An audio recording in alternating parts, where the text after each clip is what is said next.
Guess what? The dang collet shock is still on the spindle nose, and I'm getting ready to try again. And hopefully this time I will produce that mirror surface finish I have been dreaming about.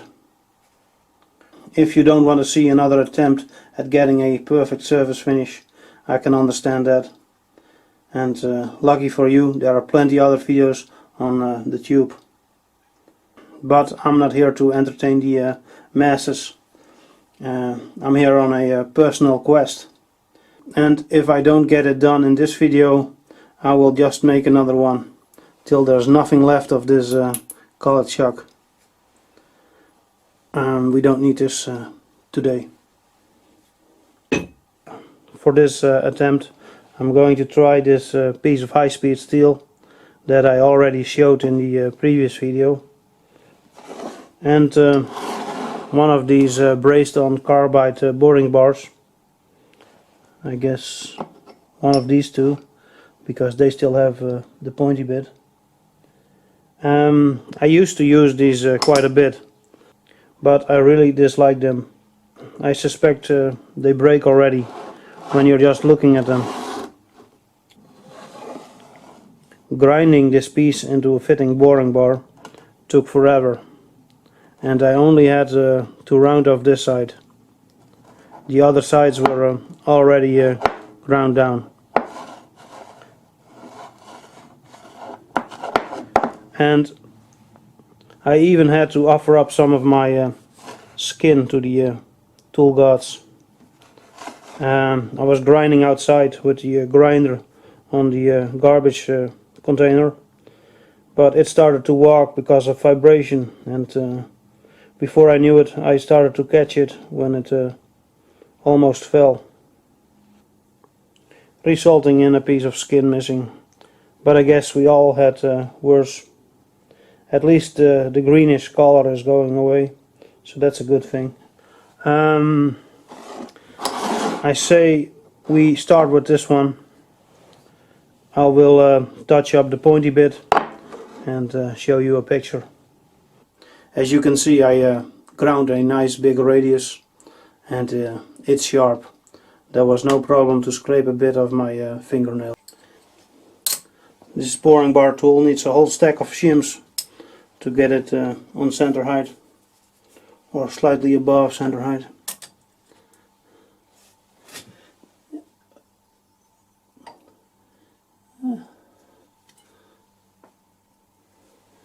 Might be a bit much. Yeah, that is too much.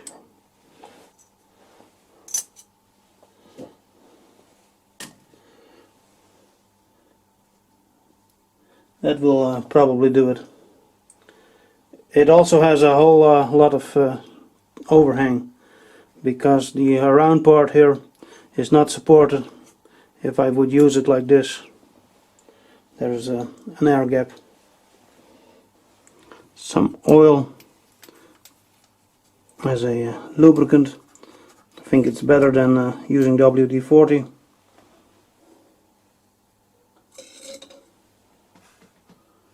And I guess I'm ready.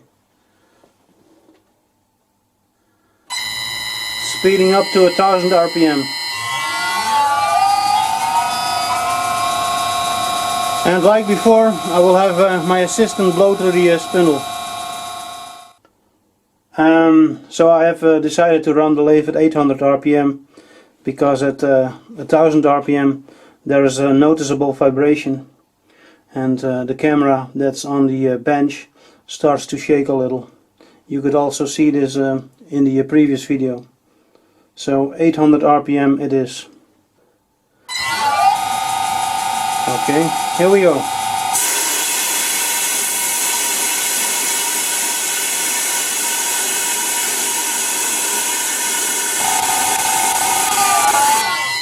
I guess I need to dial in a bigger cut.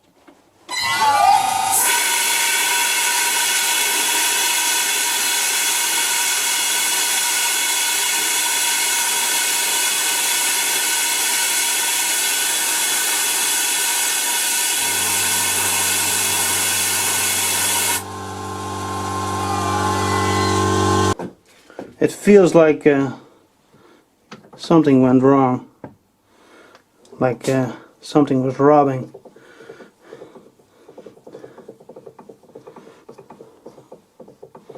I wouldn't be surprised if the pointy bit is already broken.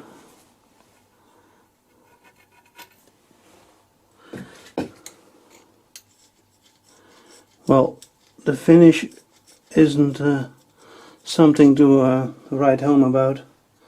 Not even worthy a picture. Well, no problem. I wasn't expecting much from this. I had another look at the pointy bit of the boring bar, and although it might not have been perfect, I'm pretty sure that this side here was rubbing the inside of the collet chuck. I don't feel like setting up that green wheel again and do some more grinding, so let's forget about this thing and move on to the high-speed steel tool bit. As you can see, I ground a small radius, and if needed I can always make it bigger. A little bit too much got removed on the top side, so now the tool bit needs a couple of shims to bring it to center height. I've set up the high-speed tool bit, and it does seem to fit inside the bore, but I was thinking the same thing about that carbide boring bar. Let's hope I didn't make the same mistake twice. Let's see, for this next cut I will be running the lathe at 400 RPM, because that's close to the number the online calculator spat out. And I will take a very light cut using some oil as a lubricant. This time I won't be blowing air through the spindle, because well, the assistant is gone apparently.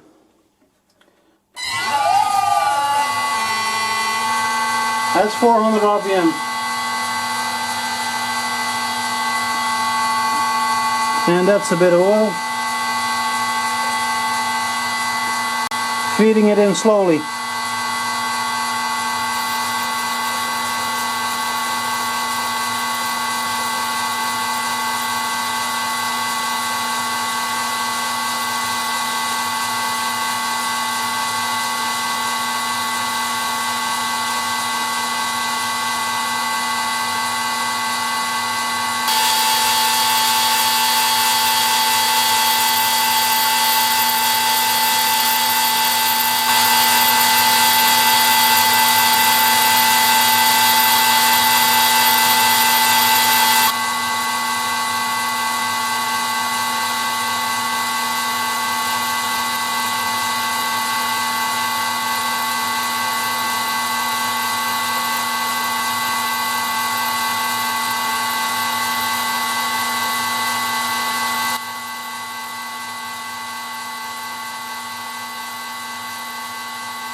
And I think I hit the bottom. Right.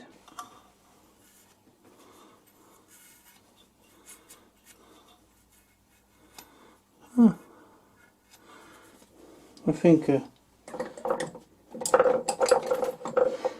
that is better.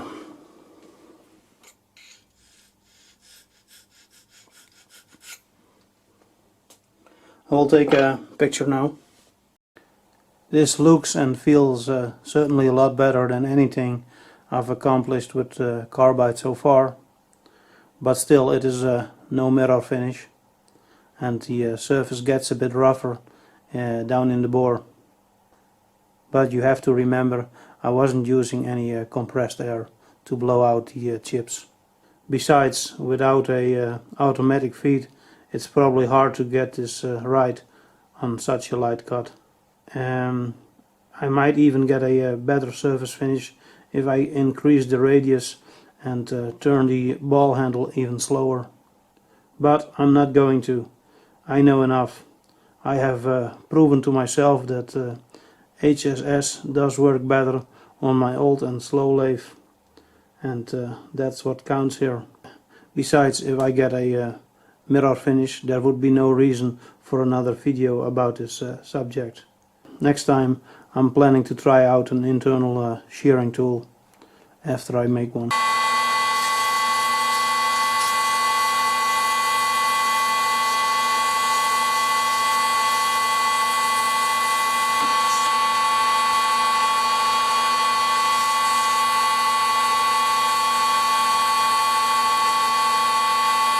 So here's another picture after a bit of polishing with 120 and 280 grit sandpaper.